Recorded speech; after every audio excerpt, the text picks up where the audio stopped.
Chapter number 7 સુભાષિત કુસુમાની નો આજે આપણે ત્રીજો ભાગ ભણીએ છીએ। ત્રીજા ભાગની અંદર પહેલા ભાગમાં પહેલો બીજો શ્લોક, બીજા ભાગની અંદર ત્રીજો ચોથો શ્લોક અને હવે આજે આપણે ભાગ નંબર 3 જેમાં શ્લોક નંબર 5 પહેલો 1 થી 4 શ્લોકો જે હતા એ શ્લોકો અનુષ્ટુપ છંદમાં હતા। હવે પાંચમો શ્લોક છે એનો રાગ અનુષ્ટુપ છંદ કરતા બદલાશે। બીજી બાબત કે આ જે શ્લોક છે શ્લોક નંબર 5 એ તમારે બોર્ડમાં અર્થ વિસ્તારમાં પણ પૂછાય છે। આ શ્લોક અર્થ વિસ્તારમાં પૂછાય છે એટલે આ શ્લોકનો અર્થ વિસ્તાર પણ આપણે લખવાનો રહેશે નોટબુકમાં।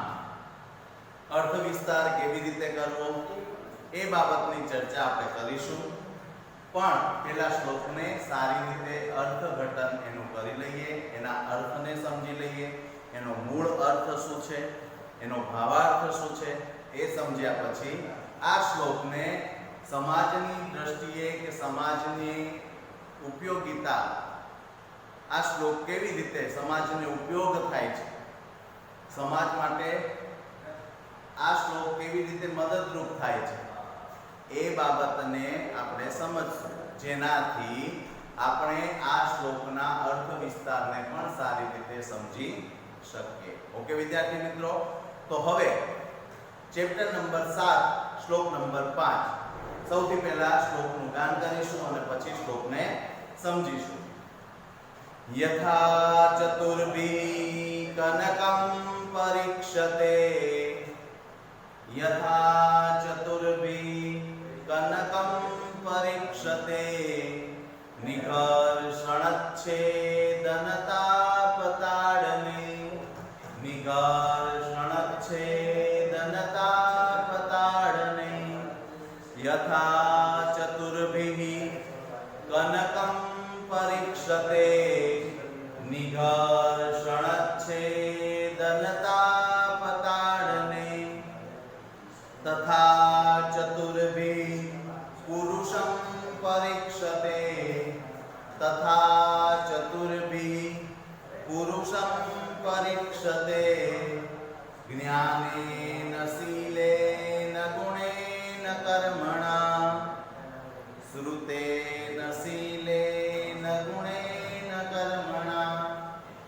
આખો શ્લોક યથા ચતુર્ભિઃ કનકમ પરીક્ષતે, નિઘર્ષણચ્છેદનતાપતાડને, તથા ચતુર્ભિઃ પુરુષં પરીક્ષતે, શ્રુતેન શીલેન ગુણેન કર્મણા। આ શ્લોકની અંદર જેવી રીતે યથા ચતુર્ભિઃ કનકમ પરીક્ષતે, જેવી રીતે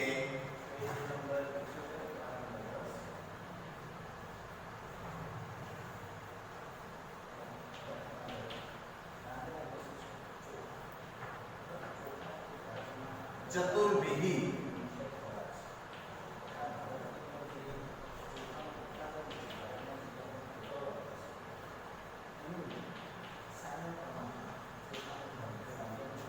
કનકમ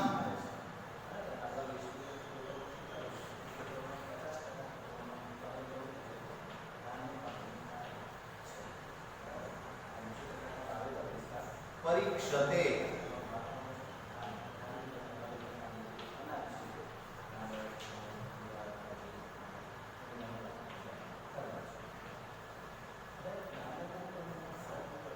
પહેલી લાઈનનો શબ્દાર્થ યથા ચતુર્ભિઃ કનકમ પરીક્ષતે, જેવી રીતે 4 પ્રકાર વડે સોનાની પરીક્ષા થાય છે।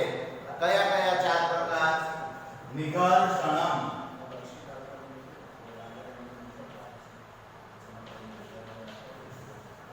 ઘસવાથી,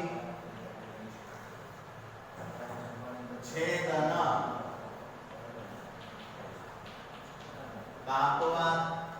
કાપવાથી,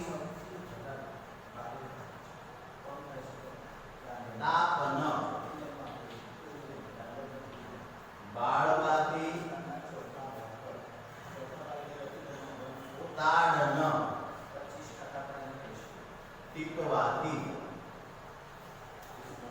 સોનું ખરેખર 100% શુદ્ધ છે, 24 કેરેટનું છે કે કેટલા પ્રકારનું એમાં તાંબુ મિશ્રિત થયેલું છે કે કેટલા પ્રકારનું પિત્તળ એમાં ઉમેરાયેલું છે કે પછી સોનું સંપૂર્ણ રીતે શુદ્ધ છે, એ બાબત એટલે કે જેવી રીતે 4 પ્રકારથી સોનાની પરીક્ષા થાય છે. સોનાની પરીક્ષા કરવી હોય કે સોનું શુદ્ધ છે, સાચું છે કે ખોટું, તો એને કેવી રીતે પરીક્ષા થાય છે? તો કે આ 4 પ્રકાર. નિઘર્ષણ, સોનાને ઘસવામાં આવે. સોનાના ધારો કે સોનાની વીંટી હોય કે બંગડી હોય, એ બંગડીને પથ્થર પર ઘસવામાં આવે તો જો સોનું શુદ્ધ હોય અને સાચું સોનું હોય તો એની ચમક વધશે. જ્યાં જગ્યાએ ઘસવામાં આવે એ જગ્યાનો ઘસવાથી એ સોનાની ચમક વધશે. અને ખોટું હશે તો ત્યાં એ સોનાની પાણી છે એ નીકળી જશે અને અંદરથી પિત્તળ, તાંબુ કે પછી ચાંદી હશે તો એ દેખાઈ આવશે. એટલે પહેલી પરીક્ષા ઘસવું. બીજી પરીક્ષા છેદવું. છેદવું એટલે કાપવું. કાપવામાં આવે તો ઘણી વખત કેવું હોય છે કે તાંબાનું કડું હોય અને એની ઉપર સોનાનું કવર ચડાવી દેવામાં આવે અને સોનાનો પાટલો કે કડું છે એવું દર્શાવવામાં આવે. તો એને કાપવામાં આવે તો અંદરથી ખબર પડી જાય કે અંદરથી સંપૂર્ણ સોનું જ છે કે પછી અંદર તાંબાનો ભાગ રહેલો છે કે પિત્તળનો ભાગ રહેલો છે. એટલે બીજી પરીક્ષા થઈ કાપવાથી. પછી આવ્યું તાપન. સોનું ખરેખર શુદ્ધ છે કે નહીં એને જોવા માટે એને બાળવામાં પણ આવે છે. બાળવાના કારણે કાળું પડે છે એવું નથી, પણ એના કારણે સોનું અને તાંબુ, પિત્તળ જે પણ હોય એ અલગ દેખાઈ આવે છે. એટલે બાળવાથી. અને છેલ્લે તાડન એટલે ટીપવાથી. ગમે તેટલું સોનાને ટીપવામાં આવે તો એ સોનું છે એની ચમક હંમેશા વધારતું જાય છે, એ ઘટાડતું નથી. અને એના કારણે જ અત્યારે સોનાનો ભાવ 56,000 પહોંચી ગયો છે. તો કહેવાનો ભાવ છે કે જેવી રીતે સોનાની પરીક્ષા 4 પ્રકારથી થાય છે તેને ઘસવા. આખા લાઈનનું ભાષાંતર 2 લાઈનનું ભાષાંતર થશે. આ શ્લોકમાં જણાવે છે કે જેવી રીતે સોનાની પરીક્ષા તેને ઘસવાથી, કાપવાથી, બાળવાથી અને ટીપવાથી આમ 4 પ્રકારે થાય છે, તેવી જ રીતે હવે તેવી રીતે શું? તો કે તથા ચતુર્ભી. તથા એટલે તેવી રીતે. હવે અહીંયા શબ્દાર્થ લખું જોજો. તથા ચતુર્ભી એટલે તેવી રીતે. તથા એટલે તેવી રીતે. ચતુર્ભી એટલે 4 પ્રકારે. પુરુષમ એટલે વ્યક્તિની. પરીક્ષા એટલે પરીક્ષા થાય છે, તેવી જ રીતે વ્યક્તિની, સમાજની અંદર રહેલા વ્યક્તિની પરીક્ષા પણ 4 પ્રકારે થાય છે. અને એ 4 પ્રકારમાં પહેલો પ્રકાર શ્રુતેન.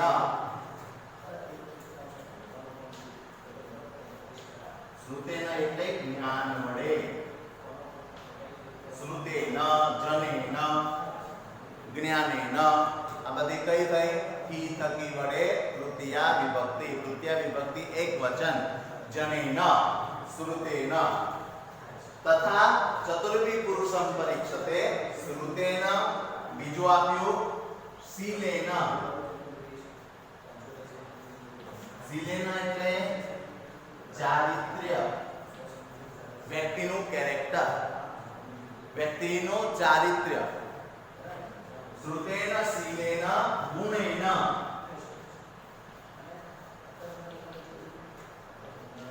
ગુણો વડે, ગુણ વડે, ચારિત્ર્ય વડે. ગુણેન કર્મણા, કર્મ વડે.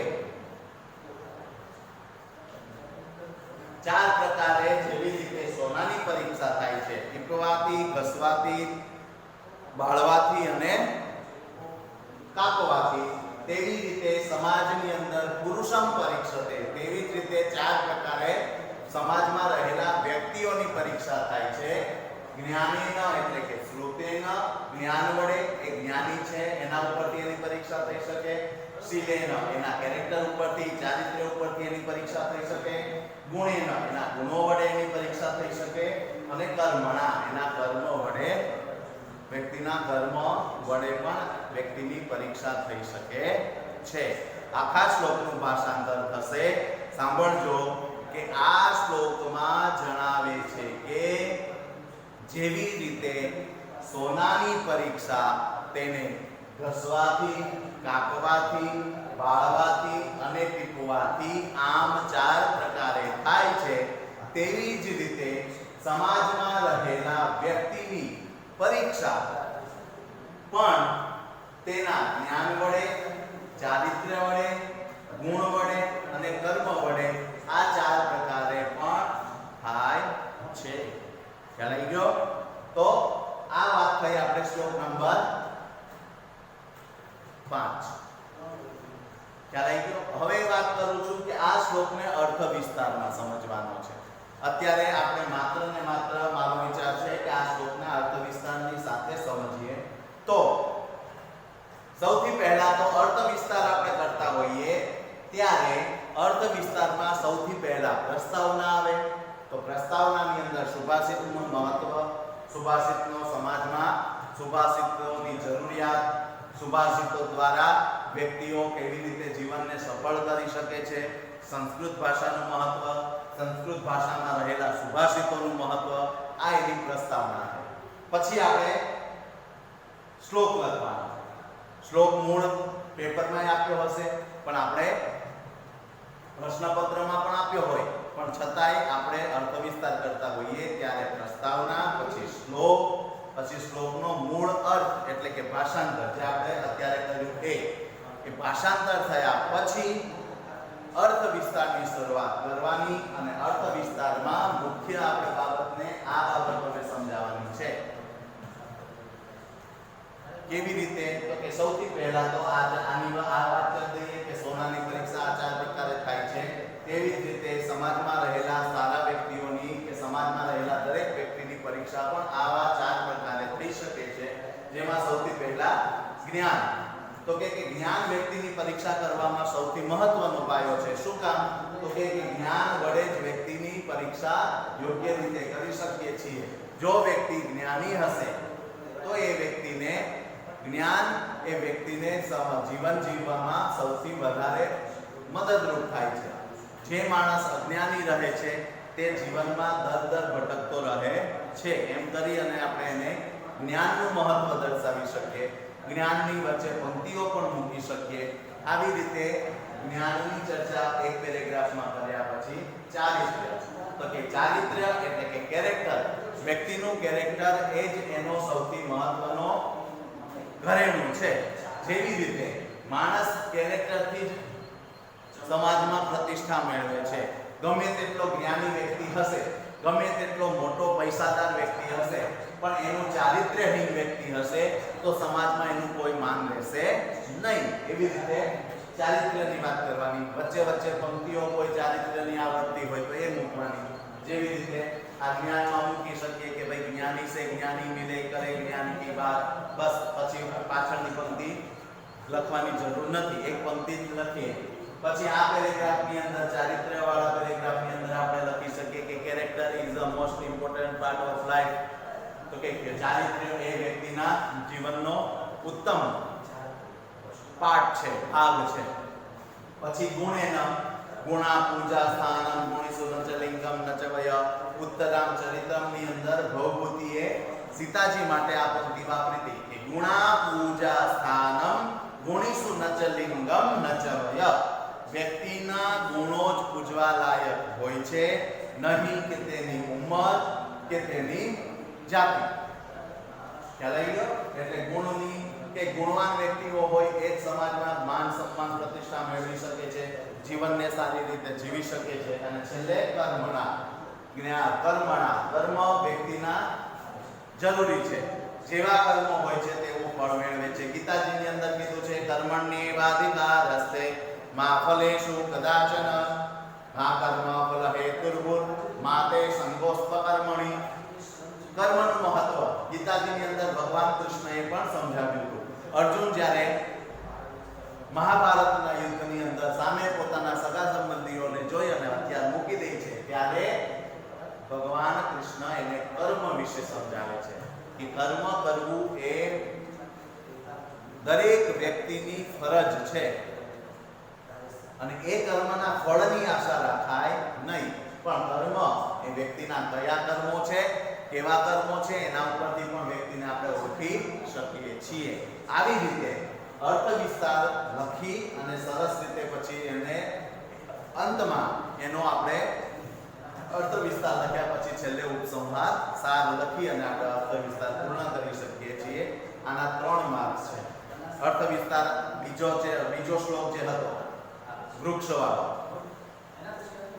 એ સેવિતવ્યો મહાવૃક્ષો ફલચ્છાયા સમન્વિતઃ યદિ દેવાત ફલમ નાસ્તિ છાયા કેન નિવાર્યતે. એની અંદર પણ આપણે અર્થ વિસ્તાર આવી રીતે કરી શકીએ છીએ. એની અંદર વૃક્ષનો મહિમા લખે જવાનો છે કે વૃક્ષ આપણને કેટલો ઉપયોગી છે. માટે વૃક્ષો અને અત્યારના પ્રવર્તમાન સમયમાં શહેરીકરણના કારણે વૃક્ષો કપાઈ રહ્યા છે. લોકોની સુવિધાના કારણે રોડ નીકળે છે તો રોડના કે પુલના કારણે વૃક્ષો કપાય છે. હમણાં આપણે અમદાવાદની અંદર મેટ્રો ટ્રેનના કારણે ઘણા મેટ્રો રેલ પ્રોજેક્ટના કારણે ઘણા વૃક્ષો કાપવામાં આવ્યા. એટલે આવી બધી બાબતોને પણ આપણે દર્શાવી શકીએ કે જો માણસ હવે ધીમે ધીમે વૃક્ષોને કાપતો જશે તો પછી વ્યક્તિને ઓક્સિજન પણ ખરીદવું જ પડશે. એવો સમય ભવિષ્યમાં આવી જશે. માટે વૃક્ષનો મહિમા આપણે એ વૃક્ષવાળા શ્લોકમાં પણ અર્થ વિસ્તારમાં લખી શકીએ. અને આ શ્લોકની અંદર તો શ્લોકને આવી રીતે એનું ભાષાંતર અને અર્થ વિસ્તાર કરજો. આ એક શ્લોકની અંદર આજે આપણે રાખીએ, પછીના 2 શ્લોકો આની પછીના લેક્ચરમાં ભણીશું. ઓકે વિદ્યાર્થી મિત્રો, શ્લોક તૈયાર કરજો, ભાષાંતર તૈયાર કરજો અને તમને આવડે એવો અર્થ વિસ્તાર તૈયાર કરજો અથવા તો નોટમાં લખી લેજો. મેં સમજાવ્યું એ બાબતને મદદમાં લઈ અને અર્થ વિસ્તાર સારી રીતે કરી શકાય. આ તમારી લેખન સૂઝ ઉપર વધારે ડિપેન્ડ રહેશે કે તમે કેવો અર્થ વિસ્તાર લખો છો. ઓકે વિદ્યાર્થી મિત્રો, આની પછીના 2 શ્લોકો જે છે એ શ્લોકો વિશે આપણે આની પછીના લેક્ચરમાં ચર્ચા કરીશું. ઓકે, ધન્યવાદ.